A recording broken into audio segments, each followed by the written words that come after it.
Dear student, आप लोग जो भी बच्चे 8th से पढ़ करके 9th में मैथ को पढ़ना चाहते हैं, उनके अंदर कहीं न कहीं एक प्रकार का भय बना हुआ है, एक प्रकार का डर बना हुआ है कि किस तरह से हम मैथमेटिक्स सब्जेक्ट 9th में हम ले लेंगे तो कैसे पढ़ेंगे।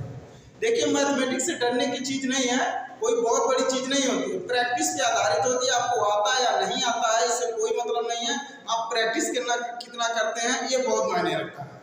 तो मैथमेटिक्स से कुछ बेसिक चीज़ पढ़ाएंगे जो आप लोग 9th में जब ही एडमिशन लेंगे और जब ही क्लास स्टार्ट करेंगे, आप लोगों को पहले उस चीज़ों को फेस करना पड़ेगा। तो बहुत बच्चों को सबसे पहले तो कैलकुलेशन जो चीज़ें होती हैं, जैसे जोड़ना, घटाना, गुणा करना, भाग करना, ये सारी चीज़ें मस्ट है। यदि कैलकुलेशन आपका बहुत बेहतर है तो आप मैथ पे कमांड बना पाएंगे। उसी को कन्वर्ट कर दिया जाता है। 9th में कोई बहुत बड़ी चीज़ नहीं होती है, उसी सिलेबस को थोड़ा सा कन्वर्ट करके बड़ा कर दिया जाता है मैथमेटिक्स में। तो जो आप लोग जोड़, घटाना, गुणा, भाग हम लोग पढ़े होंगे, उसको थोड़ा सा बीजगणित के रूप में हम लोग पढ़ते हैं कि किस तरह से बीजगणित में उसका कमांड बनाया जा सकता है। तो हम लोग बीजगणितों के जोड़, घटाना, गुणा, भाग के बारे में पढ़ेंगे।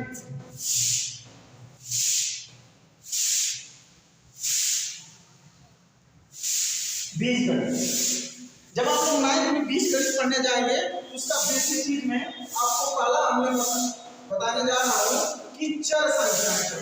पहला चर संख्याएं।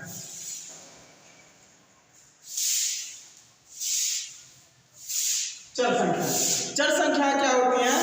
जैसे चर संख्या आप लोग ABCD पढ़े होंगे, यानी जो चीजें आप जानते हैं वही मैथ है, लेकिन आप ये नहीं जानते हैं कि वो है क्या। तो A to Z आप सभी लोग पढ़े होंगे, यानी A to Z आप लोग पढ़े होंगे। तो A to Z जो संख्याएं होती हैं, यही मैथमेटिक्स में चर संख्याएं कहलाती हैं। तो हम लोग बेसिक चीज में इन्हीं चर संख्याओं को पढ़ेंगे कि चर संख्याओं को कैसे जोड़ते हैं, कैसे घटाते हैं, कैसे गुणा करते हैं और कैसे भाग करते हैं। तो सबसे पहले हम चर संख्याओं के ऐड के बारे में पढ़ेंगे, जोड़ा कैसे करना है। जैसे कोई भी चर संख्या हो सकता है, यानी अधिकतर जो मैथमेटिक्स में यूज वाले चर संख्याएं होती हैं, जैसे x हो गया, y हो गया, z हो गया, a हो गया, b हो गया, c हो गया, अधिकतर इन्हीं का यूज होता है। और भी आते हैं, लेकिन रेयर कंडीशन में उन सारी चीजों का यूज होगा, लेकिन अधिकतर x, y, z, a, b, c, d इन्हीं चीजों का जिक्र किया जाता है। तो इन्हीं चीजों के बारे में हम लोग पढ़ेंगे कि इसको जोड़ेंगे कैसे और घटाएंगे कैसे। तो पहला हम लोग पढ़ेंगे जोड़ते कैसे, ऐड। जोड़ को हम लोग पढ़ेंगे। जोड़ में क्या होता है कि चर संख्याओं को जोड़ते हैं, जो संख्या एक ही प्रजाति की होती है वह उसी के साथ जुड़ सकती है, घट सकती है, यही प्रक्रिया होगी जोड़ने का। यानी यदि कोई संख्या x है तो ये सिर्फ जुड़ेगा किसके साथ? x के साथ। यदि y है तो यह y के साथ जुड़ेगा, z है तो यह z के साथ जुड़ेगा। यानी कोई भी संख्या होगी, यदि a है तो a के साथ, b है तो b के साथ, c है तो c के साथ, d है तो d के साथ, यानी वह अपनी ही प्रजाति संख्याओं के साथ वो दोनों क्या होंगे? जुड़ेंगे, अन्यथा वो नहीं जुड़ेंगे। जुड़ेंगे भी तो उनका तरीका जोड़ने का ये होता है, जैसे हम x और y को जोड़ना चाहें, यानी इन दोनों संख्याओं की यदि हम जोड़ना चाहें तो हम क्या लिख सकते हैं? x प्लस y, इस तरह से। यानी x प्लस y दो संख्याओं को हम क्या कर सकते हैं? जोड़ सकते हैं। लेकिन यदि जो सेम संख्याएं हैं उन्हीं को हम लोग जोड़ पाएंगे और अलग संख्याओं को हम लोग नहीं जोड़ पाएंगे। जुड़ेंगे भी तो इस तरह से प्लस करके जुड़ेंगे। जैसे आप लोगों को मैं एक एग्जांपल देता हूं। जैसे हमने कहा कि 2x को और प्लस 5x जोड़ना है। जैसे हमने कह दिया कि 2x को 5x में क्या करना है? जोड़ना है। तो हमेशा ध्यान रखिए, जो इसका कोएफिशिएंट होता है, जो गुणांक होता है, वही जुड़ता है हमेशा। ऐसा नहीं है कि x को जोड़ दिया तो x पावर 2 हो गया, ऐसा नहीं जुड़ता है। यानी x क्या होगा? x को जुड़ेगा किस तरह से? यानी 2x और 5x ये कह सकते हैं कि 2x और 5x दोनों मिला कितने x हुए? 7x। तो हम बराबर क्या लिख देते हैं? 7x लिख देते हैं। यदि कहीं पर हो 8y और 3y इस तरह से हो, यानी 8y और 3y, 8y और 3y को ऐड करें कितना होगा? 11। इस तरह से हो गया। अब कोई भी संख्या को जैसे घात के रूप में कोई संख्या आ गया, कहोगे सर घात के रूप में संख्या आ गया तो कैसे जोड़े?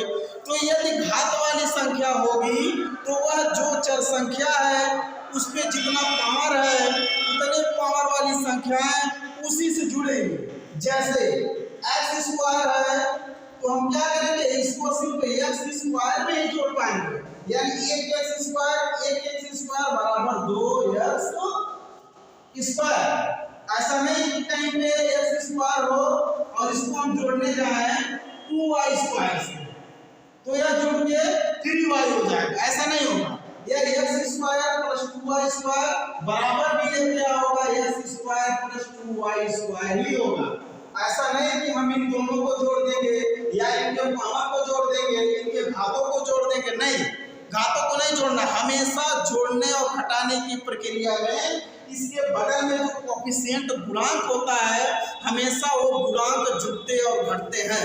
कभी भी यह पावर वाली संख्या नहीं जुड़ती घटती है। जोड़ने घटाने में कहीं ऐसी कोई प्रक्रिया नहीं होती है। इसी तरह से घटा भी सकते हैं, इसी में आप लोगों को घटाने के लिए भी बता दे रहे हैं, जैसे एग्जाम्पल के माध्यम से।